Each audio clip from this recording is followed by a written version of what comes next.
Hello. Today we're going to look at some simple techniques for recoloring assets to help personalize your game. This video is a precursor of sorts to one I have been asked about in the comments, where we'll be looking at altering the animations in SRPG Studio. I figured it would be nice to have a custom animation to use for that video, and realized that editing the assets that SRPG Studio provides you with is probably a good place to start. That being said, the technique I'm going to show you here can be used for a lot of other things too, so hopefully it will be helpful. Although I am lucky enough to have access to Photoshop, and would usually use that for this process, today I'm going to use Canva instead, so it should be easier for more people to use. It will involve a couple of extra steps that wouldn't be required in Photoshop, but they're really not that bad. There really does seem to be an app for everything. Before we can edit it though, we'll need to get our chosen asset out of SRPG Studio itself. Fortunately, as the software is very much designed for this sort of thing, this is a very simple process.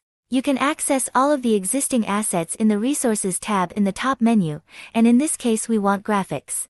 I'm currently toying with the idea of one of my characters using red lightning, so I'm going to use this lightning animation from the existing set and recolor it red. Don't worry about the box highlighting just one section of the image, that's related to how the animations work, but when you click Save to File, it will still give you the whole animation. Now we have our animation as a useful image file, let's take it into Canva. There's a very simple upload button for this, which will upload your image to your Canva library and also turn it into an editable project without you needing to work out its sizes or anything like that. I should also add that Canva is completely free and can be easily signed up to using an existing Google account. There are a lot of very cool premium features, from what I can tell, but currently I'm still using a free account, so I don't know much about those yet. The free account has been serving me just fine. Once you're in Canva, click your image and then go to Edit Photo in the top left. This will give you the options for editing your image. The filters can be a good place to start, but we can always make some manual changes as well. The Adjust tab lets you fine-tune your colors with things like brightness and contrast, as well as changing the exact hues.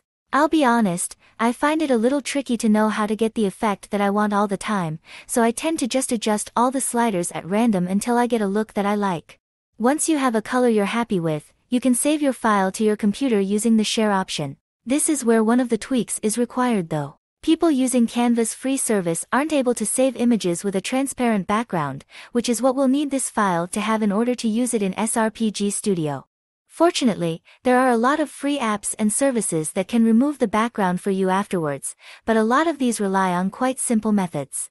As such, in order to make it as easy as possible for the app to remove, it might be worth coloring your background to something very contrasting to your actual image. This is only really possible if you're not using transparent assets, but if you can get away with it, it can certainly save some manual tidying up later.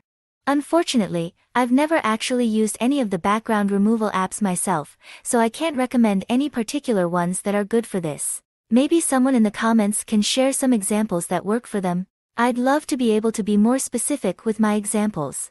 However you choose to do it though, once you have your file as a PNG with a transparent background, you'll be ready to use it in SRPG Studio. Save it somewhere easy to find, and we can use that in the next video.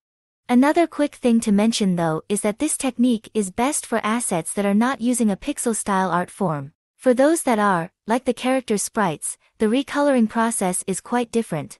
If you're interested though, I'm happy to cover that another time too.